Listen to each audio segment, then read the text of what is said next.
Good morning, students. So today we are going to continue our previous lecture in which we discussed Raoult's criteria, and today we are going to discuss two special cases of Raoult's criteria where we have to do Raoult's criteria in a little different manner. So the very first case is when the first element of the row is 0 while all the other elements are non-zero.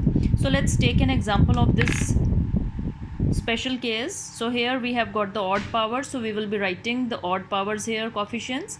It will be 1, then it will be 2, and then it will be 11 here. So similarly the even power coefficients, here it will be 2, here it will be 4, and here it will be 10. So now we are going to write down s cube. So it will be 4 minus 4 divided. So here you can just see that 4 minus 4 divided by 2 is coming out to be 0, right? So the next one will be 22 minus 10 divided by 2. So you can see here that this is our non-zero element while this is coming out to be 0. So how to solve it? Because if we are going to solve it further, we are going to get infinite value for your next coefficient, next s square. So what we are going to do is we have to multiply this whole equation with s plus 1, and then we have to again write down the equation after multiplying it. So let's do it. So after multiplying this equation with s plus 1, the new equation that we have got is this one, and now we have to take the Raoult's criteria of this equation.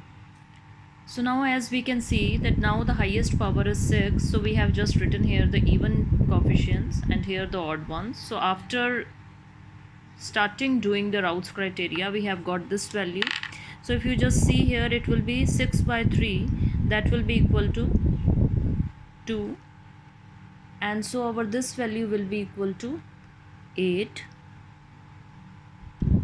So now again carrying out this, just let me rub this and write here only 2 here, and similarly here it will be 8, so that we can carry it out further. So the next one will be 30 minus 0 divided by 3 will be 10 only. So now further doing it, so it will become 6 2s are 12 minus. So here we can see that now our first negative element will be coming out from here, so that will be equal to minus 6. So similarly the next element will be 2 multiplied by 21 minus 30 divided by 2 here. So the next element is going to be 0. So now let's write the values here.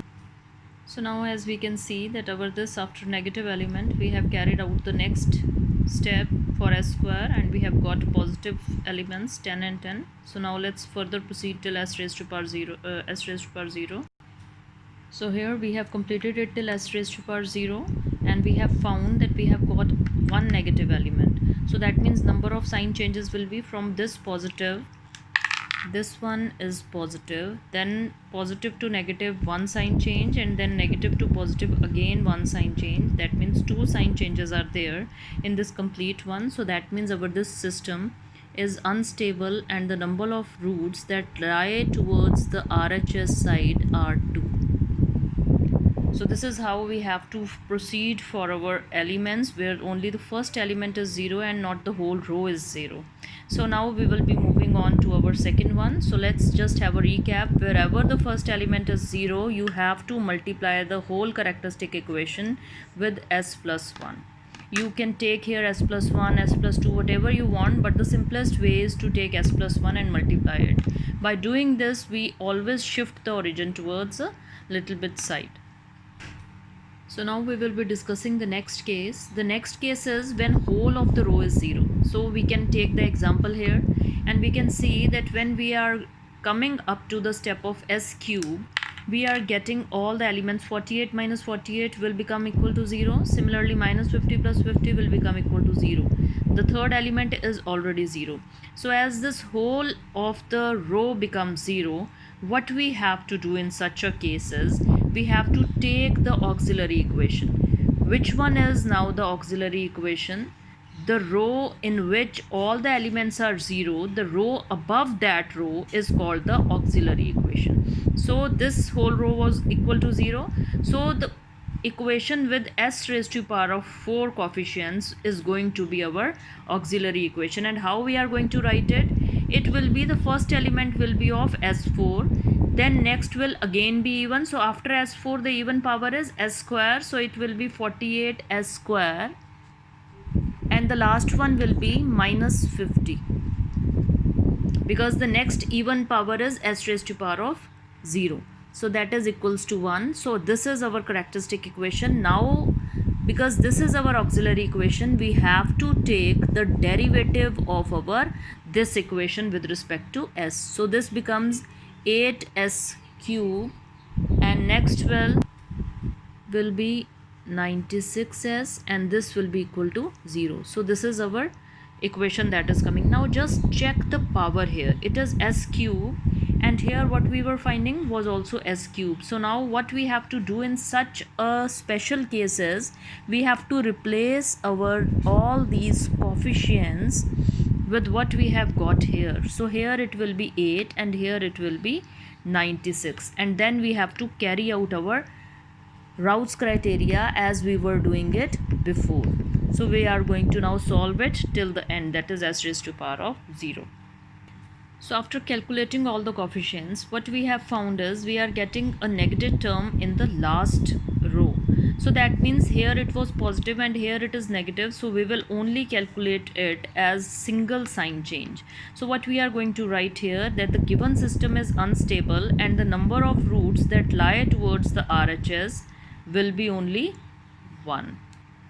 So that's how we do these two special cases. So we will be discussing more examples in our this class, and we are going to find out now how to find out that the given system is marginally stable and how to calculate its frequency if it is marginally stable. So our numerical is the open loop transfer function of a unity feedback system is k equals to s upon 1 plus 0.4s into 1 plus 0.25s. We have to find the limits of k for which the system is to be absolutely stable. So first remember only one thing, that when we talk about Raoult's criteria, we always find the Raoult's criteria of the characteristic equation. And you must know that the characteristic equation is nothing but it is equal to 1 plus gs into hs. Right? This we have already discussed. So now because hs is equals to 1, so we need not put it here. So now we have to put our this thing here and then find out the characteristic equation. So let's find it out. So now after putting the value of gs here, what we are getting is this equation. So after solving it, we are getting here s cube plus 6.5s square plus 10s plus 10k. Now what we have to do is we have to take the Raoult's criteria of our this equation. So let's solve it and find out the limits on k. So here we can see that I have just taken out whole of the Raoult's criteria till s raised to power 0. Now just see here that the equations with k term are 2. So I have just mentioned two variables a and b. Now we have to find out the limits from a and b only, right? So because we know that for absolute stability, all the coefficients of our this column should be greater than 0. Why? Because they all should be positive. So positive means they should be greater than 0. So the very first value, very first limit we get from A is 10k should be greater than 0. Only then the system will be absolutely stable. So from here we are getting out our first limit, that the value of k should be greater than 0. Now to find out our second limit, we have to go for our b equation. That gives me 65 minus 10k divided by 6.5 should be greater than 0. So now just check out here that now 65 minus 10k should be greater than 0. That gives me the value of 65 should be greater than 10k, or k should be less than 6.5, because when this 10 will go there, so it will be 65 by 10, or it can be just written as 6.5. So we have got the limits now. So here I can write that the limits for absolute stability of our this system will be when the k lies between 0 and 6.5. So now we come on to our last numerical that says that we have to find the limits on k for marginal stability, and also we have to find the frequency of oscillations if we have got our open loop transfer function of a unity feedback system as this. So the very first thing when you are given with this, you know that what you have to find is your characteristic equation that becomes 1 plus gs into hs equals to 0. So now I am going to put the value of gs here, and hs we know that it is equals to 1. So now let's find out the characteristic equation. So now after solving the characteristic equation, I have got this in terms of k. I have got this characteristic equation, and here I have started solving the Raoult's criteria. I have put the even coefficients, odd coefficients, and now I will be starting with our this first element. So that will be 12 into 69 minus 198 into 1 divided by 12. That is, on solving, provide me the value of 52.5. So next it will be 12 into 200 plus k minus 0 divided by 12. So it will be only 200 plus k here. So similarly we are going to go for the next one. So it will be 52.5 multiplied with 198 minus 12 into 200 plus k divided by 52.5. So the next term will be 0 because it will be 0 here. So similarly we are going to go for the last one, because this multiplied by this minus 0 divided by this will only give me the value of 200 plus k here, right? So now we have to first simplify over this equation, and then we have to put the limits. Now just remember one thing, that for marginal stability, like for absolute stability, what we did was all the elements should be greater than 0. So for marginal stability, all the elements should be equal to 0.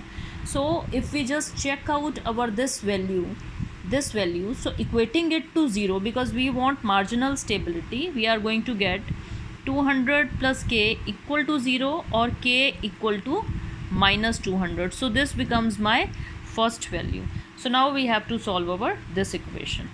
So on solving this, what we are getting is that k is coming out to be 666.25. Now remember one thing, that whenever we have to find the frequency of oscillations, we require a term with s. So if we just check here, what we are going to find out is that we have to always go for your first s square equation, and from here we have to put the value of k here. So I am just going for your this auxiliary equation, wherever it is s square, that we require for calculating our frequency of oscillations. So our this equation will become 52.5 s square plus 200, and now we have just calculated it, that is the value of k as 666.25 equals to 0. So this provides me the value of 52.5 s square equal to minus 866.25, which provides me s square as, dividing here, it is going to give me the value of minus 16.5. So now s will be equal to under root of minus 16.5. So that is going to give me, because here it is minus, so it will be plus minus j 4.06, right? So this is the value of coming out to be s. What we require is the value of frequency. You also know that s is equals to what? J omega. So equating j omega to this thing here. So here we get j omega equals to plus minus j 4.06. So this j and j cancels out. So we get the final value of omega as 4.06, because negative frequencies have no meaning. So that means we are left with our this final frequency, that is 4.06 radians per second. So that means if the system is to be marginally stable, then our this frequency should be 4.06 radians per second. So now coming on to the limits of your marginal stability, we just calculated that the value of k should lie between 666.25 and it should be greater than minus 200. So this is the limit for your system to be stable, and this is the value for your marginal stability. So now we have come on to the last question. You are now provided with the characteristic equation. You have to find the limits of K for the system to be stable and also the frequency for sustained oscillation. Mind it, wherever sustained oscillations are there, you know that it is the marginal stability that needs to be calculated. So we have to again go for our Routh's criteria. So here I am just writing down the coefficients of S4. So even coefficients will be 1, 15 and K here. Now the negative coefficients will be 20 and 2. Now calculating the value of S square. So 20 into 15 minus 2 divided by 20 is going to provide me a decimal value of 14.9.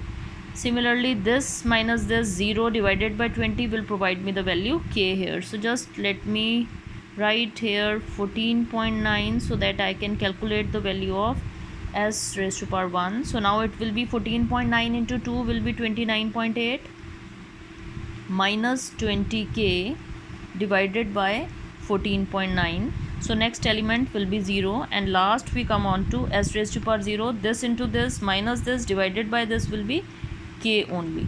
So the very first thing that we are getting the limit of our this K, that it should be greater than 0. So that means our first limit has come.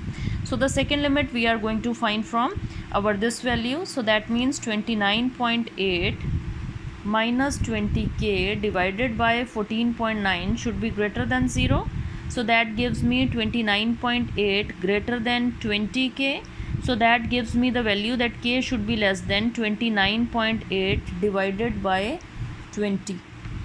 So that gives me the value of 1.49. So that means when I am going to write down the limits, we know that K should be greater than 0 but less than 1.49 for the system to be absolutely stable. So now we have to talk about the marginal stability and the frequency of oscillations. So we know that we have to go for our S square equation. So let's write it down. 14.9 S square plus K is equal to 0 here. So from here we know that the value of K was coming out to be 1.49. So that means 14.9 S square plus 1.49 equals to 0. That gives me, let me rub this out. So here we get 14.9 S square equals to minus 1.49 and S square equals to minus 1.49 divided by 14.9. That is going to give me the value of minus 0.1 as the value of S square. So S will be equal to under root of minus 0.1. So that means that is equal to plus minus j 0.316. But this is the value of S. So I am going to replace S with j omega. So this j and j cancels out because we are talking about omega value. So negative has no value here.